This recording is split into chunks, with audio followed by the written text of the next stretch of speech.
Staring out the window on a cloudy morning, trying to lick her wounds while the tea is warming. Sometimes it's like a bird that's never shipped out. Sometimes you go around on a never-ending route. This week has been a mess, but I'm gonna tell you we're a bit at work. Hello， 早安！今天是一期学习 vlog， 顺便想和大家分享一些中级会计师以及 CPA 的备考经验，全都是干货哦。中级会计师一共3门考试：会计、财务管理、经济法。只要在2年内通过考试，就能拿到证书。我自己呢，因为工作比较忙，还要兼顾副业，所以都是利用业余时间来学习。同时，因为我自己的目标是 CPA， 所以其实中级是在备考 CPA 的同时去完成的。大家可以根据自己的情况去选择备考方式，时间充裕的可以在1年内去完成，工作比较忙的可以用2年的时间。那如果你同时也想拿下 CPA， 就可以和我一样兼顾备考。还有报考中级特别要注意的一个条件是工作满4年，特别针对考完才审核报考条件的省份。去年我看到很多朋友就是因为工作年限不满4年，虽然通过了考试，但最后没有拿到证书。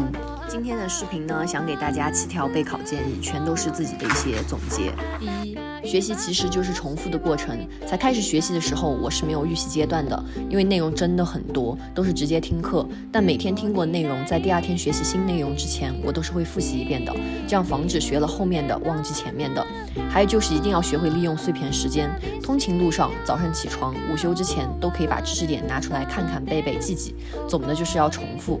第二，网课还是面授呢？我个人感觉网课就 OK。至于老师的选择，大家可以根据自己喜好和基础情况去选择，因为每个老师其实都很厉害，都有自己的风格。我个人的建议是，一定要在学习之前多去试听几个老师的课程，这样才能更高效的学习，避免中途又换老师。第三，听完每章的课程以后，一定要做习题，把每一道题都弄懂。如果没弄懂，再去听对应章节的内容，并且一定要总结每章的知识点。我个人比较喜欢用思维导图或者写知识卡片。第四，每周抽1天的时间复习本周学习的所有新内容，把知识点全部过一遍，以及如果有做错的题再重新做一遍。第五，一定要把历年真题做上个3-5遍。我自己用的是高顿的10年真题研究手册。如果你把每一道真题都弄懂，并且很熟悉，那基本上通过考试没什么问题，毕竟万变不离其宗嘛。这本书它很好的一个地方就是每道题讲的真的非常详细，不会说看不懂，从如何审题啊、题眼在哪里、易错点、解析都非常清楚，而且基本上每道题都有知识点的总结。像财管这本书呢，还附赠了公式大全，就可以让我们在碎片时间的时候拿出来背背记记。第六，如果自己的规划里面还想考 CPA 的，大家可以和 CPA 一起备考。我自己就是主要备考 CPA， 然后通过考试的。因为 CPA 的课程几乎全覆盖中级，前期我就是跟着 CPA 的内容去听，然后做题。后面是中级考前1个月的时间，我去开始刷中级真题，用的就是高顿的10年真题研究手册。时间的话，我是分成2年，第1年会计和财管，第2年经济法。虽然说最后 CPA 的财管和会计没有通过，都差了几分，但是对于我今年在拿下中级证书后，全力备考 CPA， 就可以把重心放在刷题上，因为知识点脑袋里面大概已经有内容了。第7，学习时间。如果只备考中级且你是零基础的话，那至少需要留出3个月的时间，而且每天至少学习3个小时左右。如果你是和 CPA 一起备考的话，那至少留出5个月的时间，至少每天学习3到4个小时。关于学习计划，我觉得可以根据自己的习惯去制定。我自己更喜欢计划一个框架，比如说在几月之前必须完成某一课程这样子。时间多的话，我就会多学会儿；时间少的话，也保证每天至少学习1个小时。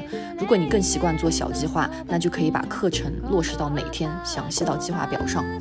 在听课和做题的时间分配上，我更建议把3/4的时间用来做题，因为如果我们考前不熟悉出题模式，考试的时候基本是懵的。CPA 考试我就是吃了这个亏，用了大量时间去听课，做题就刷了1遍。因为去年用了这套10年真题研究手册很好用，所以今年备考 CPA 的会计和税法，我就又入手了这本书。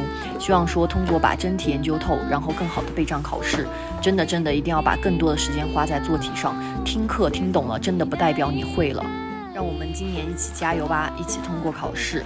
好啦，今天的内容就分享到这里，希望对你们有帮助，我们下期再见。